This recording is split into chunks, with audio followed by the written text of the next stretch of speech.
Good morning, church. God made us for a purpose. Otherwise, we would not be here. But what is God's purpose? We are all evolving on our journey to God.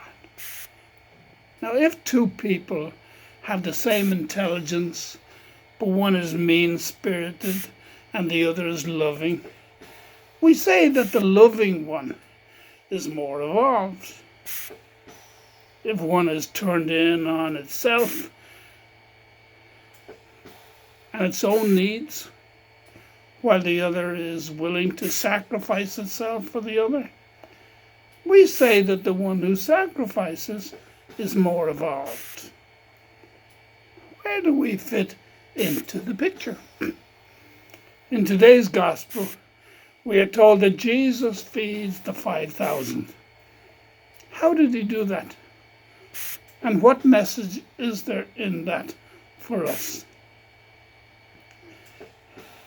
Let me read the gospel to you. It is from John chapter 6, verses 1 through 15. John went across the Sea of Galilee.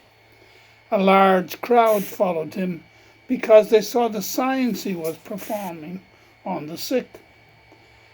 Jesus went up on the mountain, and there he sat down with his disciples. The Jewish feast of Passover was near. When Jesus raised his eyes and saw that a large crowd was coming to him, he said to Philip, "Where can we buy enough food for them to eat?" He said this to test him, because he himself knew what he was going to do. Philip answered him, 200 days' wages worth of food would not be enough for each of them to have a little. One of his disciples, Andrew, the brother of Simon Peter, said to him, "There is a boy here who has 5 barley loaves and 2 fish, but what good are they for so many?" Jesus said, "Have the people recline." Now there was a great deal of grass in that place, so the men reclined, about 5,000 in number. Then Jesus took the loaves, gave thanks, and distributed them to those who were reclining, and also as much of the fish as they wanted. When they had had their fill, he said to his disciples, "Gather the fragments left over, so that nothing will be wasted." So they collected them and filled 12 wicker baskets with fragments from the 5 barley loaves that had been more than they could eat. When the people saw the sign he had done, they said, "This is truly the prophet, the one who was to come into the world." Since Jesus knew that they were going to come and carry him off to make him king, he withdrew again to the mountain alone.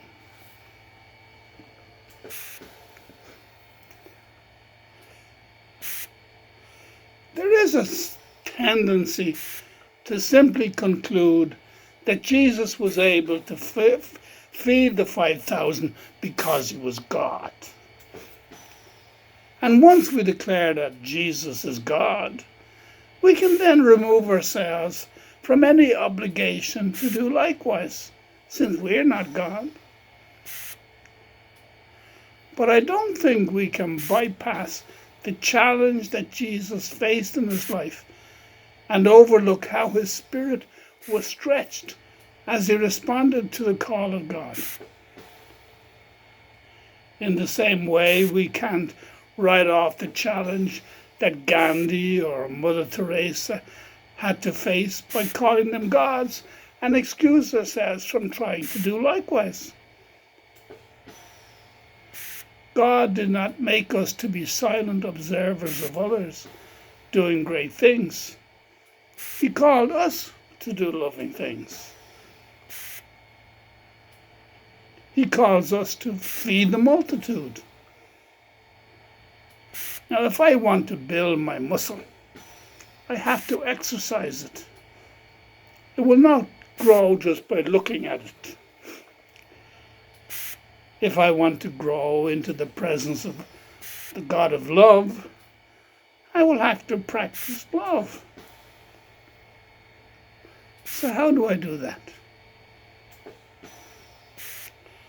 One time an old lady came to my rectory door. She looked the picture of poverty. Before she said a word, I'd already decided to give her whatever she needed. But instead, she reached out and put $2 bills into my hand. She said, "For the church, Father." Then she turned and walked away. I wanted to run after her and tell her I did not want her money, that she needed it more, but I couldn't. Her loving act towards our church was something that she wished to do, and it was not my place to deny her such a loving, generous act. I suspect that God made more use of that $2 of love than all the money that came into our church that week in the church collection. In the last year of pandemic, I saw our church members reach out with food to all who came seeking help. No one was turned away. People continued to come for hours every Tuesday morning, and the help continued until all were served. The power of love is not doing loving things out of our abundance, but rather stretching ourselves beyond our limits in order to help and serve. Jesus calls us to feed the multitude, and I saw our church respond to his call.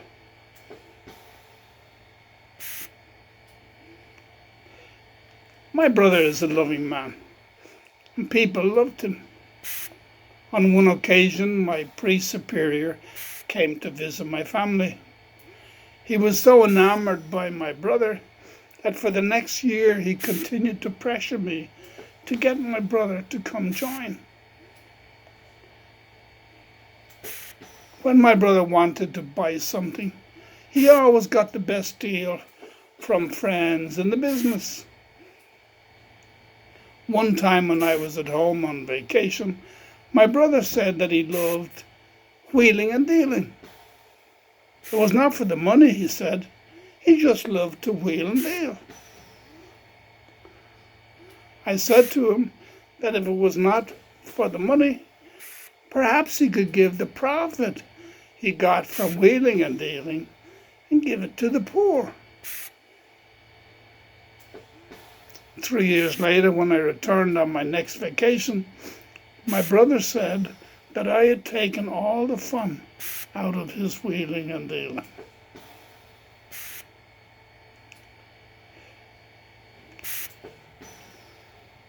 When I was young, my father drank a lot of alcohol.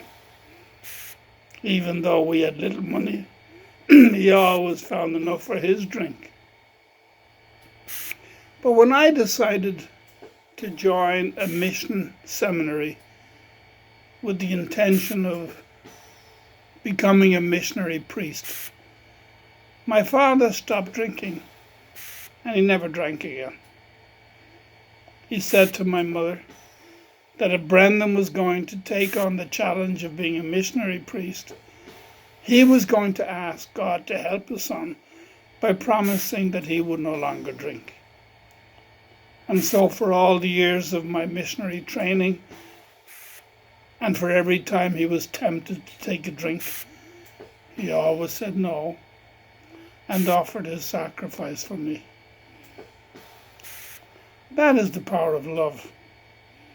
It goes beyond itself in the love of another. God made us in love and for love. Let us pray that we will live up to God's challenge. God bless you all.